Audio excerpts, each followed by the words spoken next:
Everyone.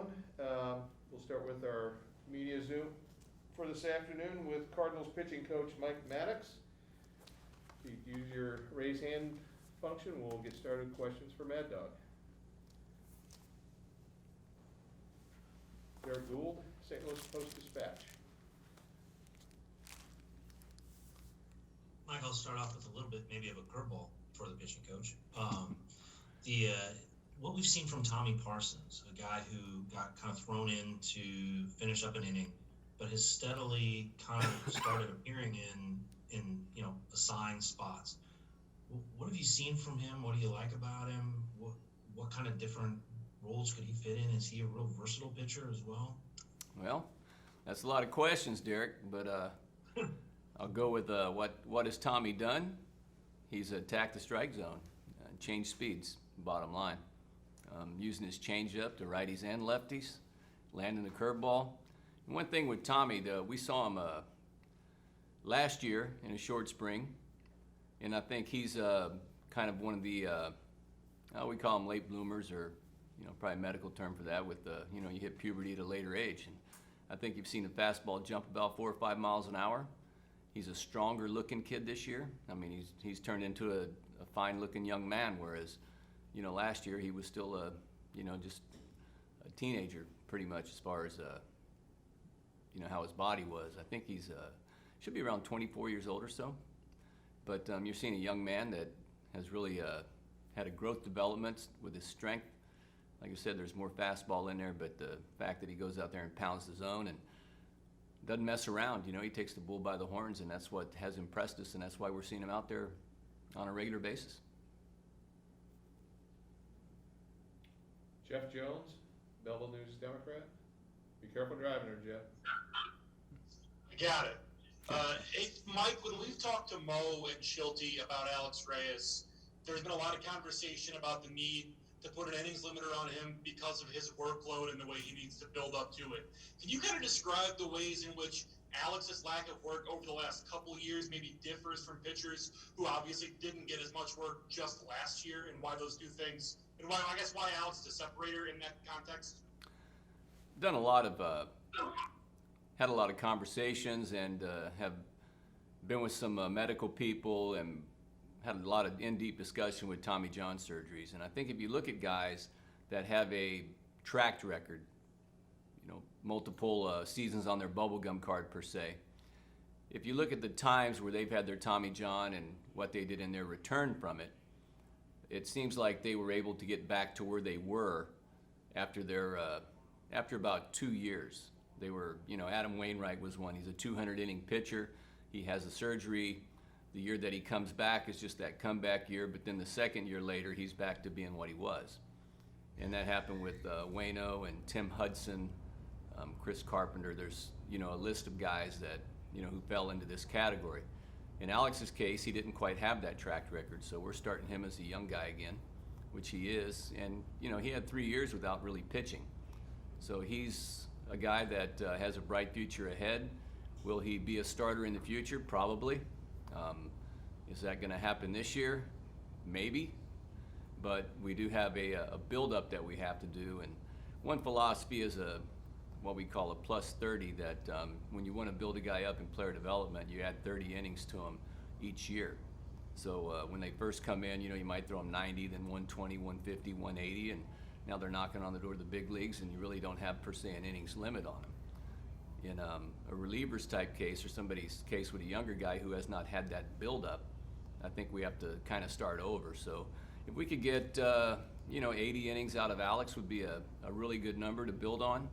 And from there, you can add 120, and who knows what happens from there, because Alex is a rare animal. He's a big, strong young man, and a bright future lays ahead. But we're probably going to err on the side of caution with Alex moving forward.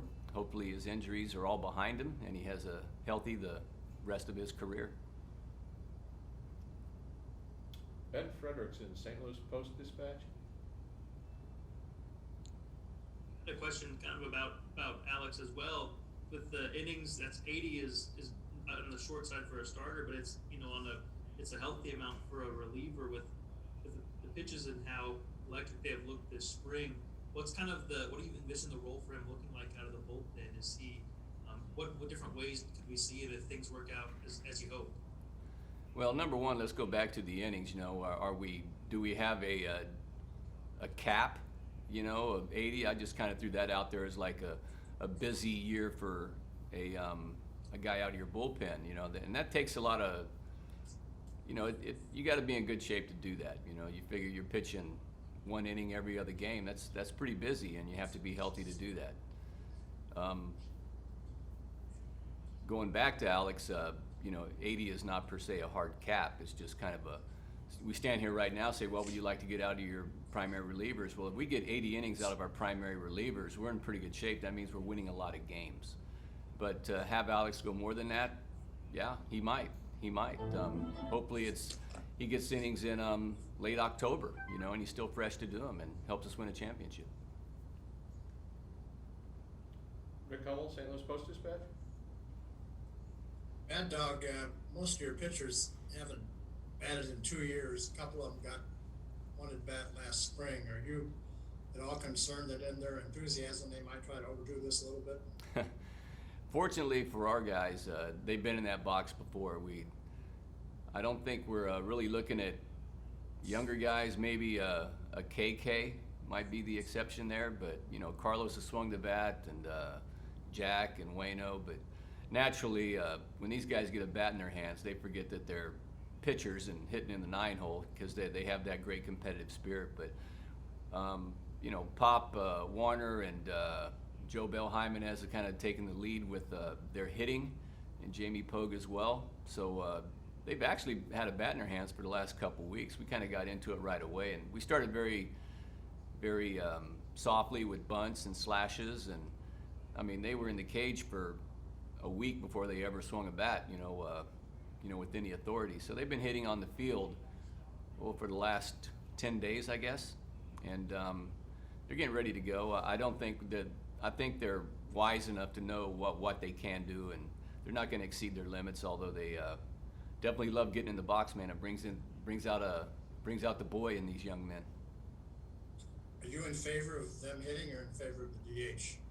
I'm a purist, Kamish. I do like the pitcher hitting. I think it's a better game that way. Of course, people don't care what I think, but that's just that's the way I like it. I think it's a great part of the game. You too. Thank you. Derek Gould. Mike, we've heard a lot of discussion about like 6-man rotations and piggybacks. How non-traditional could the start to this season be in terms of pitcher usage? What are some things that you are looking at, and how set up is your pitching staff with its versatility and the length you get from some guys for this? I think going into spring training, that's how we looked at it. We put a couple guys on like starter rotation type things where they, pitched the inning and then they threw a bullpen and they went 2 innings, threw a bullpen, try to spread them out where we know we can get more than just one, or we can get 1+ out of them. And we did that with Cabby and Alex. And, Jacob Woodford's another one who's done that. Tommy Parsons is stepping up doing that. And our other relievers, the more traditional 1-inning guys, they're going to start picking up an inning and throwing the next one, get 4 outs, where they get up and down. As far as a 6-man rotation or a hybrid type rotation, one thing that we have done since I've been here is honoring the off days. And if you have an off day, like everybody has an off day the second day of the season, well, we just go ahead and honor the off days so that the guys get an extra day of rest going that time through. That's kind of proven over, the seasons I've been around, that the guys are fresher in September and October, and you have, if you went with a straight 5-man and, your top guys pitched every 5 days, we're going to need some horses to do that. But it seems like you'll get maybe 2 more starts over the course of a year. But just having that extra off day sprinkled in every, 3rd time through or, 4th time through, it pays dividends. And then when you do hit that long stretch of the season where you're going to play, 18 straight games and then have a travel day off and then play another 15, well, that's when you can slip in that 6th starter just to give the guys a blow in that one, so they're not going out 5 times in a row on 5 days. So there's room for it. I'm curious to see what other teams do. There are teams that have young guys that come up, maybe guys that didn't pitch a whole lot last year, and rightfully nobody pitched a whole lot last year. I think, I don't know what the league lead was, but if people got 80 innings, that would have been a lot last year. So we're going to watch it, we're going to monitor the guys, and we're going to honor the off days. And beginning of the year, we're not going to push them maybe as we have done in the past. So it's not just us, it's going to be everybody. So could be it's working for them, so let's kind of look at what we're doing, or it's working for us, let's stay with what we're doing. Ben Frederickson? Mike, I wanted to follow up on that. Tomorrow is 1 year since you guys played the last spring training game. You left the ballpark not knowing what was going to happen. School was shut down then, and it's started a pretty crazy calendar year. And you have a job that put you at the kind of the nucleus of that, and trying to figure out how Arms should handle a 60-game season, moving to a 162 with a canceled spring and then a summer camp. Has this been the most challenging, off season for you, based off of so many unknowns? And then, if you could, what do you remember about that last game that you guys played down here last year? Well, the first part is, we planned for 162 for quite some time. Planning for 60 was a whole different thing, especially planning for 60 and then sitting around for 17 days. Then it really got to be a challenge, and all the double headers, it got to be a challenge. So that's something I hope we never have to go through again, because it's one thing to set up a rotation and get a plan, but it's another thing to see who's on your team, because we were making roster moves between games, and my gosh, the guys really stepped up, and, good things happened for us. So it's a little bit better to be back into the normalcy of a schedule that we can look at and plan for. Hopefully that's what happens this year. We don't have any interruptions. But I think we showed last year that we are adaptable, and we're pretty good at adjusting. I mean, we adjusted, on an elite level.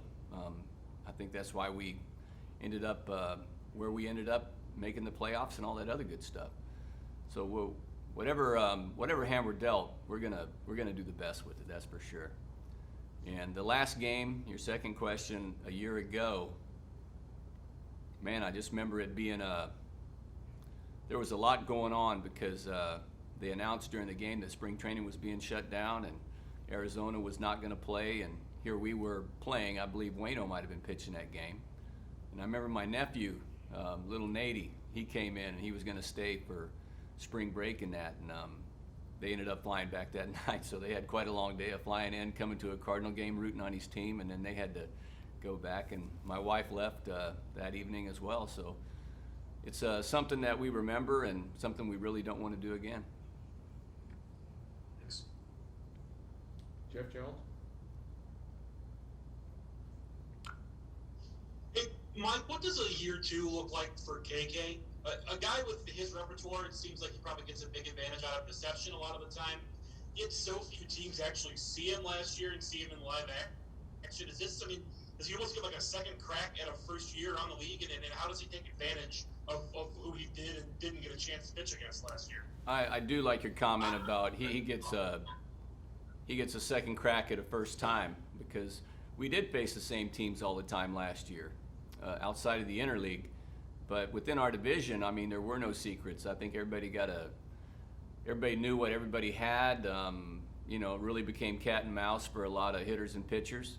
In KK's, in his situation, he was new to everyone, but it was, by the end of the season, the teams in our division, they knew KK just like they knew the other guys. But moving into this year, we haven't played the East, we haven't played the West. Not quite sure what interleague looks like this year, but he's going to have opportunities to see teams for the first time. But as far as facing those teams that he faced last year, even though he saw them 2, 3, 4 times, he kept getting better as the season went on. So, he's a veteran guy that has pitched at the highest levels over there in Korea. He's played in the WBC, so he knows what he needs to do to succeed. And he's been a successful pitcher his whole career. So I look for good things out of KK. He'll make any adjustments, and he'll make them on the fly. Jeff Derek Gould?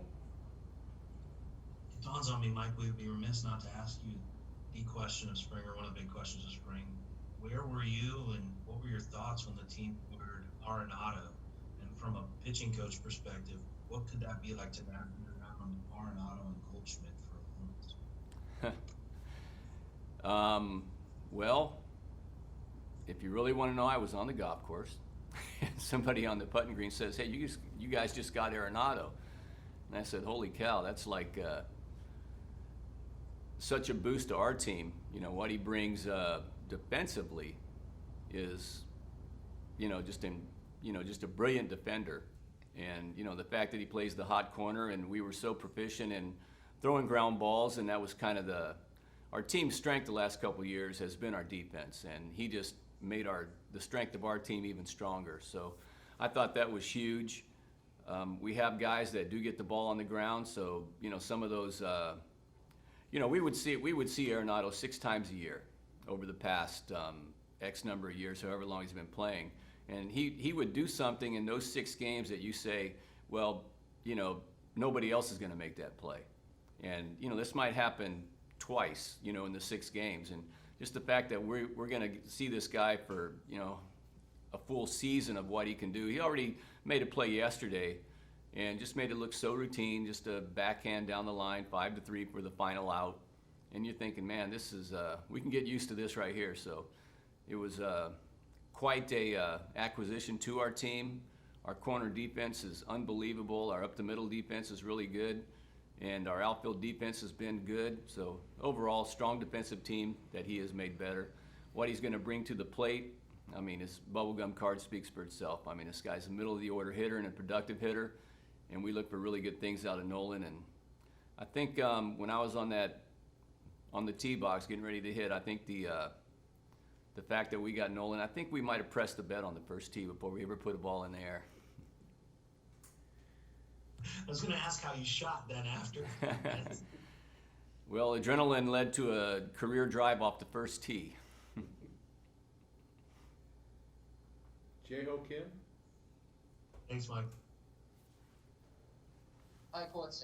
Can I ask you one more question for KK? What did you see from him last 2 games, and what is next for?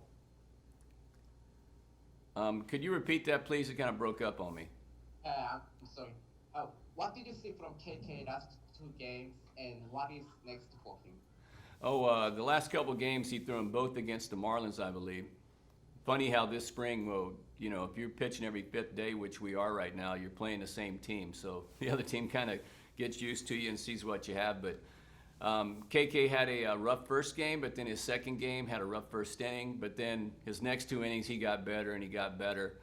And we modified or added to his in-between work, a little more long toss, and I think he came out with a little better velocity, better feel on his break and stuff. And, KK has his step ladder approach to what he wants to do. And, today we're working on fastballs here, the next day we're working on fastballs both sides, and then another game might be, more sliders today, and then the changeup. So he has yet to really bring out his full 4-pitch arsenal. And I think as we move forward, he's going to get all 4 pitches working, and results will be far different from what they were his first game anyway. Ben Frederickson? Mike, you once hit 2 hole-in-ones in the same day on the golf course. How did that compare to the Arenado news on the golf course? Which was the better day? I think it was 1 in 67 million with the 2 hole-in-ones. It's right up there.